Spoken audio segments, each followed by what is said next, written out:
I'm not a financial advisor, and the things I tell in the videos is not financial advice. What I'm trying to do in this YouTube channel is to review crypto projects as good as I can. In this video, I'm gonna try to review Pyth network. Let's start. While I'm recording this video, Pyth network is located around 96th place on CoinGecko, and it has a market cap of $760 million. Let's go to the webpage and check the slogan first to try to understand what this project is. The slogan is telling us smarter data for smarter contracts, and on the top of that, it is telling us that it is blockchain oracle for market data. Pyth network is doing nearly the same thing what Chainlink does. Bringing the real-world data into the blockchains means that they're both oracles.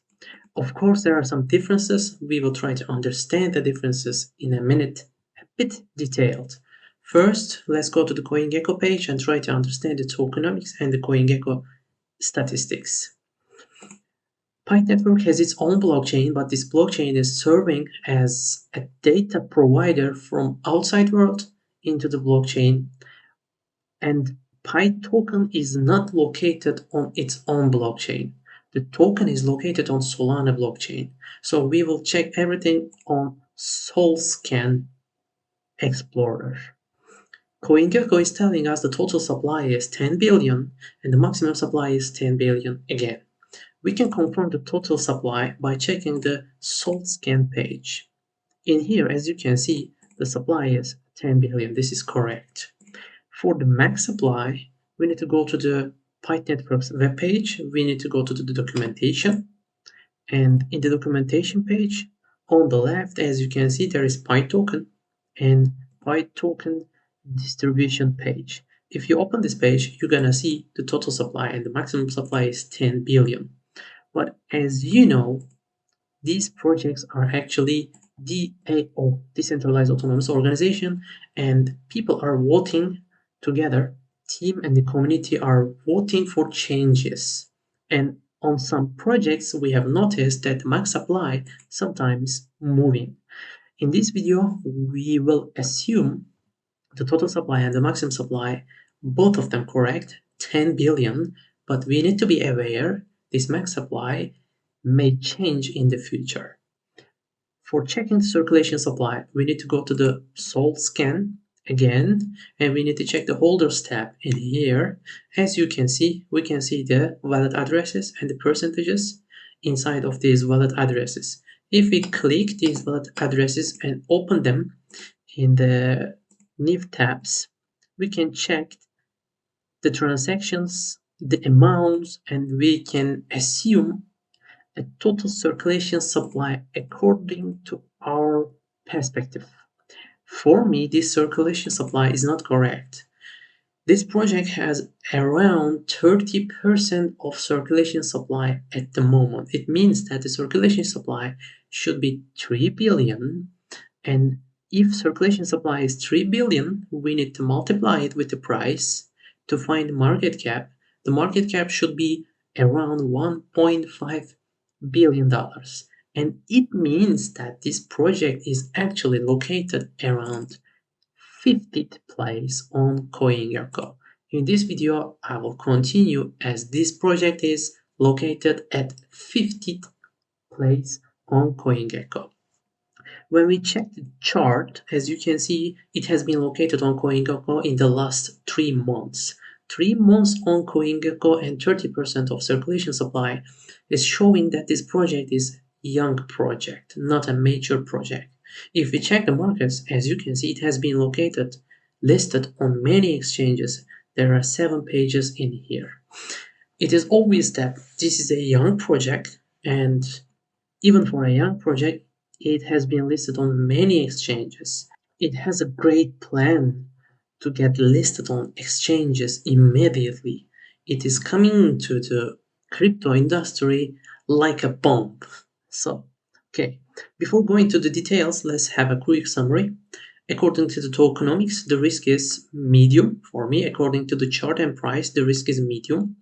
For the exchanges, I think there is nearly zero risks, but there is still very, very small amount of risks for the exchanges always. We need to be aware of. Let's go to the details now. If we click GitHub page, we can see they have 30 shares in GitHub, and all of them directly is about the project, and 15 of them are being updated regularly. According to GitHub, this project is getting the check mark, no problem.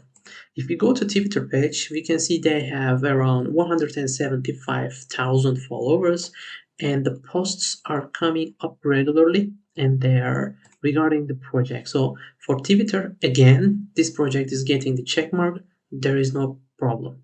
Let's go to the web page now and try to understand what this project is doing actually. What is the model? What is the differences? Then we will check the web page as fast as we can. As you know, there are many platforms in the crypto industry. For example, Ethereum, Polkadot, and others. Let's put Ethereum in here. And there are many blockchains in the industry right now. Some of them proof of stake, some of them proof of work. In this video, we need to mention Solana because Pyth network is located on Solana. Yeah, Pyth has its own token on Solana blockchain, and Pyth has its own blockchain also. As we have mentioned, this blockchain is a copy from Solana as well because they like Solana blockchain. They took the library and they are using the same blockchain infrastructure for their services. So Pyth has its own blockchain. Now let's try to understand what Pyth is doing and how it is doing. So first of all, we need to know what Chainlink is doing because Chainlink is the industry leader for a long time, and Chainlink is the one who is providing the price feeds and real world data into blockchains for a long time. As you know, we have our blockchains, they have their unique infrastructure. The data cannot be hacked and everything can be seen very easily. This is the new technology. Our tokens are located on these blockchains and we can write our smart contracts and decentralized applications. But to write effective decentralized applications, we need real world data. Let's write world. And this data is not going inside of the blockchains automatically. There should be a system between them. Chainlink has been providing this service for a very long time. Chainlink is getting the real world data, mainly price feeds and some others, and transferring the data into blockchains. And Chainlink has its own structure while doing this. Chainlink has its own node system, and also Chainlink is getting the real world data from the platforms which are making the data ready, like CoinGecko, like CoinMarketCap, not directly from Binance, etc. Not directly from the price places, but from the platforms which has already designed some price feeds into their structure. So understanding this is important because now we will mention about Pyth and we will understand the differences. So Pyth is an oracle as well. We will put Pyth into middle between blockchain and real world data. Real world data is going inside of Pyth network. Then it is going to the blockchains as well. It is giving the same service as Chainlink does. But the difference is Pyth network has its own blockchain to keep the real world data inside. Chainlink has its own node system, but Pyth network has its own blockchain and it is a copy of Solana. This is the first difference. The second difference, Pyth network is getting the price feeds, the real world data, directly from the first hand, not from CoinGecko, not from CoinMarketCap. They're getting the information directly from Binance and others. So this is the second main difference. And the third main difference, actually, Chainlink is using a push model, getting the real world data and pushing these data into the blockchains continuously. But Pyth network is using a pull model. Pull model is working the opposite.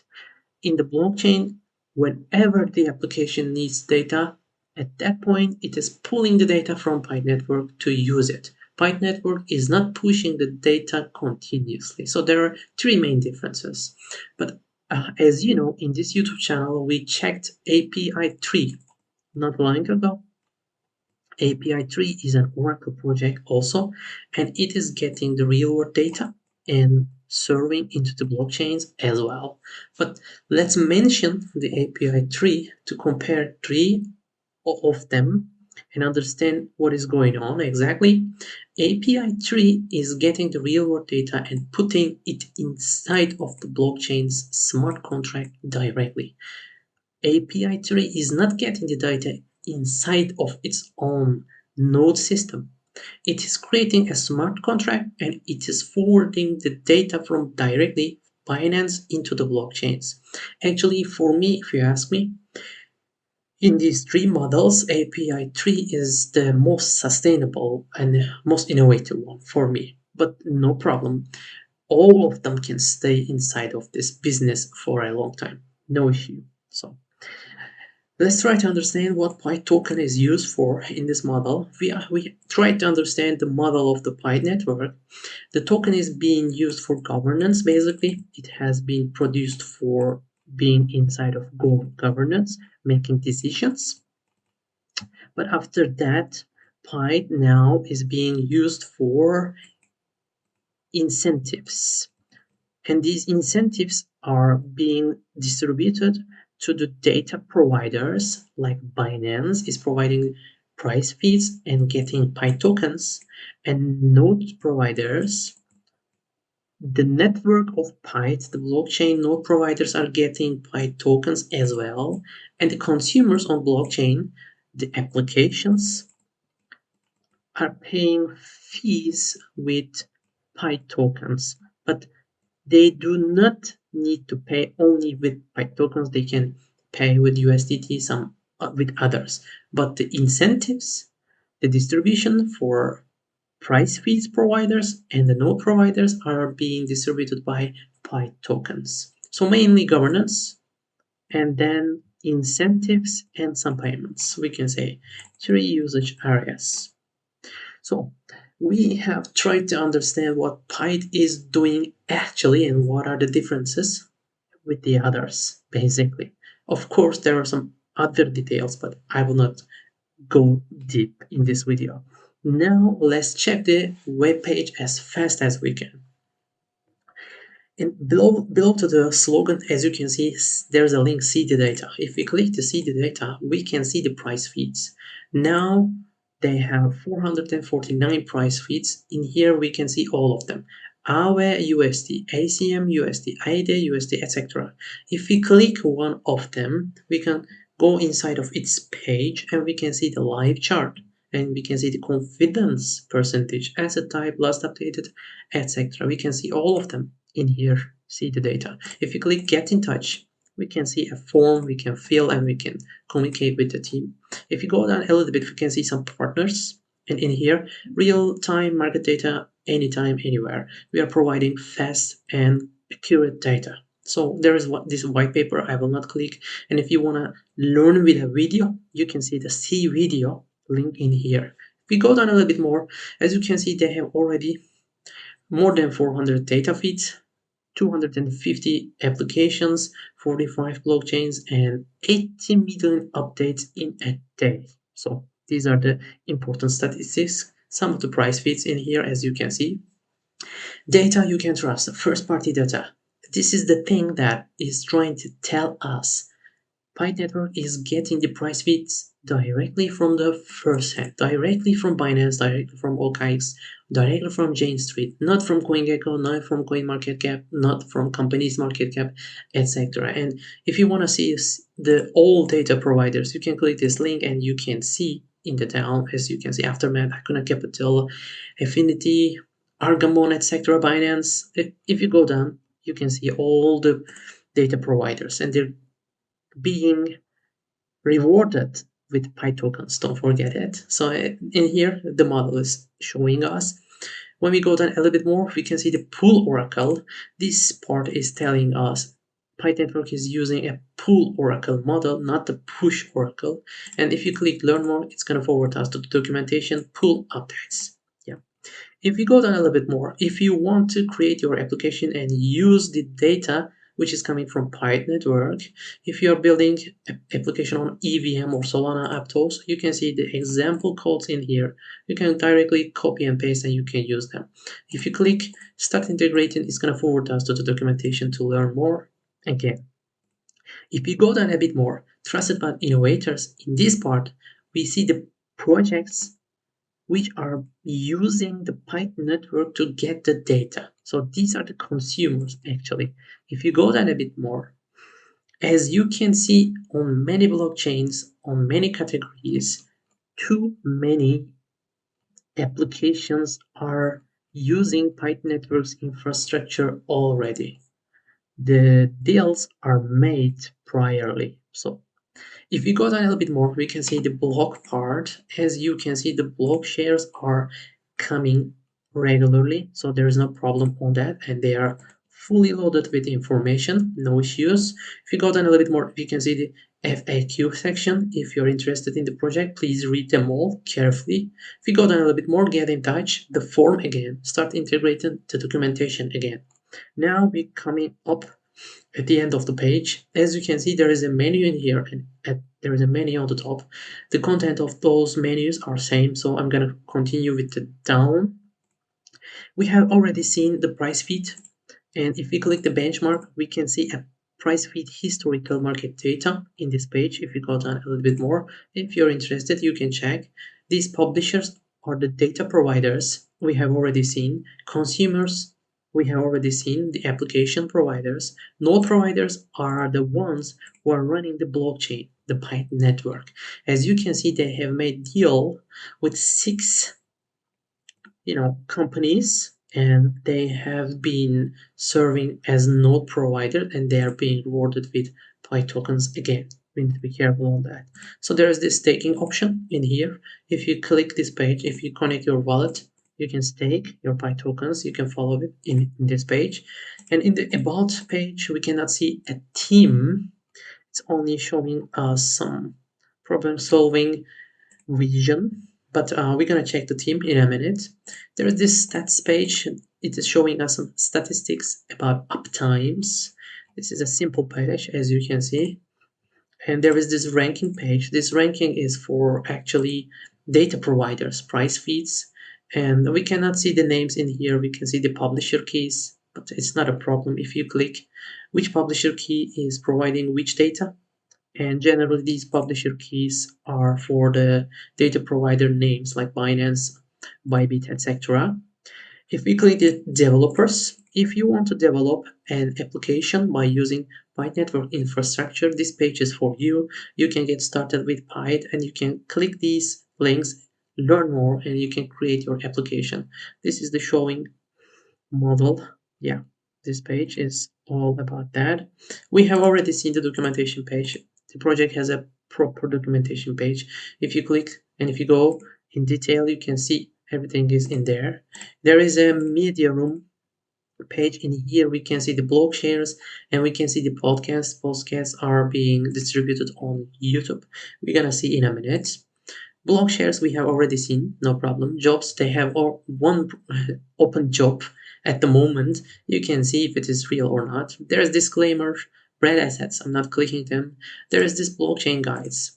This is an important page actually. If you want to build an application on a blockchain by using the Pyth network infrastructure, you can choose the blockchain in here. It is telling us what is Pyth. It is telling us how does Pyth work on BNB chain, and it is showing an example code for us to use in our smart contracts.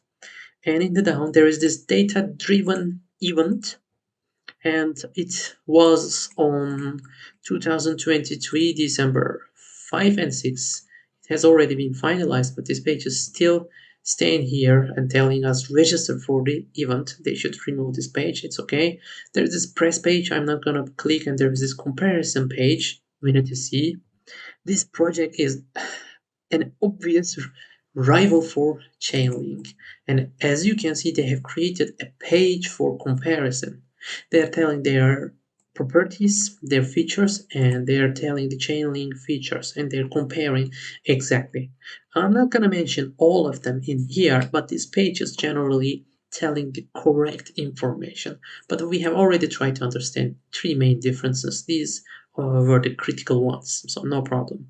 There's this bug bounty page. If you find a mistake and if you report it, you can get some rewards up to $500,000. So if you click, you can see the details. There's the security audits, contact link, and there's this airdrop.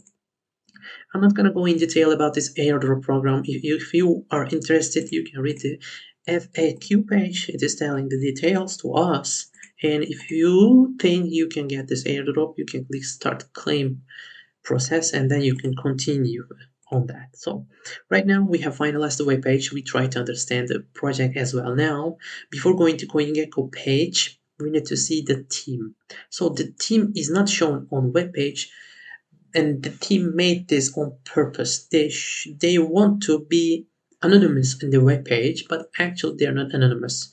If you go to the Google and if you write Pyth Network founder, you can see the name of the director, and Michael Jahil, yeah, Michael Jahil. If you search him on YouTube, you can see that he has some interviews on YouTube in the last 1 year. They are not anonymous actually. And if you go to the YouTube page of the project, you can see there are 29 videos and it has been active for the last 1 year. And as you can see, we can see the faces, and if we go inside of the videos, we can see some of the team members, including this director Mike. So the team is anonymous on the webpage, but actually they are not anonymous. They are going to the events, they are creating events, and they have a YouTube channel, and we can see them. So according to the team, this project is getting a check mark as well. No problem on team as well. So let's go to the CoinGecko page again and try to understand the project, try to analyze it. And let's try to understand the negative and the positive things first. For me, I will not make a list for negatives and positives. For these projects, I'm gonna mention only one very important thing, and you can consider it as a negative thing or a positive thing. And for me, it is a negative thing, but for the most, it is actually a positive thing. This project is doing this nearly same thing with Chainlink. Yes, the model has some differences, but the difference is not huge. If you ask me, API 3 differences are huge. API 3 is trying to make everything decentralized. But Pyth Network and Chainlink has its own small centralized parts. So Pyth Network is obviously coming inside of this industry as being a critical rival to Chainlink. And Pyth Network is doing a very, very clever move. Pyth Network is making the deals with the data providers, publishers, and they're making the deal with the big names. Then they're choosing the node providers and they're making the deal with the big names again. Then they are choosing the consumers and they are working with the big names again. And they are going inside of the industry after making deals, and they are distributing the token as a reward to the node providers and to the publishers, data providers. And as we know, these node providers or data providers are the big names. It means that Pyth Network has done its homework very carefully and very strongly before going inside of the CoinGecko and the crypto industry. Now they're distributing the token to the big names, and these big names are already rich. And in the bull market, they do not need budget, and they will promote Pyth Network by themselves. Pyth Network team will not need to promote its own project because they have already made the deal with the big names. They do not need to do anything. In the bull market, this technique can work very efficiently. because the big names will earn more and more in the bull market. But in the bear market, this thing is creating a critical thing. Since the Pyth network project is young, if a bear market comes suddenly and if these big names has some issues in their financial infrastructure, they will need to dump whatever they have in their hands, and Pyth will be one of them. So, for this project, working with the big names, making their homework very carefully will work in the bull market, but in the bear market, this project has very critical risks. And this project is a young project. We need to be careful about that. So you can consider this as a positive thing or as a negative thing. So I will not mention any other the positive things and the negative things because they have their products already working, the price feeds are already working. These are the positive things. It's also, but the circulation supply is still low. You can say this is a negative thing. The team is not shown on the web page. You can say negative, but we still can see the team, and you can say positive. There are lots of things, positive and negative, little by little, but the main thing is working with the big names and potential for the bull run, but huge risks for bear run. So that's all from me. And we have mentioned that this project is located at 50 place on CoinGecko, not 96. Let's try to understand what this project can do. If the bull market is here, of course the price will go up. When the bear market comes, of course the price will go down with the others. We need to check if the price will go down lower than the point it has started in the bull market. If you ask me, this possibility exists because the tokenomics has the circulation supply around 30%. More tokens will go inside of the circulation. The team is since the project is young, team can make some problems between them, between each other. There may be a hack, we don't know. There is this possibility also, and also we have mentioned that this project is working with the big names. These big names can make some dump in the bear market. So there are these risks, and these risks can create like going lower than the point that the price will go up in the bull market. Yeah, there is this risk. If the bull market is not here yet, if the bear market will continue for some time, I think the price will go down slowly. But as we have mentioned, big names can dump. It can go down hardly sometimes, but there is a possibility even in the bear market, this price can go up because of these big names again. So if the bear market is here, if it continues for some time, we cannot imagine what this project will do. But if the bull market is in here, it's gonna jump, and then when the bear market comes, it's gonna go down so hard. This is my idea, and this is not a financial advice. So this project is located at 50th place. If you ask me, this project is in a good point, and it's gonna stay between 50 and 100 for a very long time because the big names will keep it in the first top 100.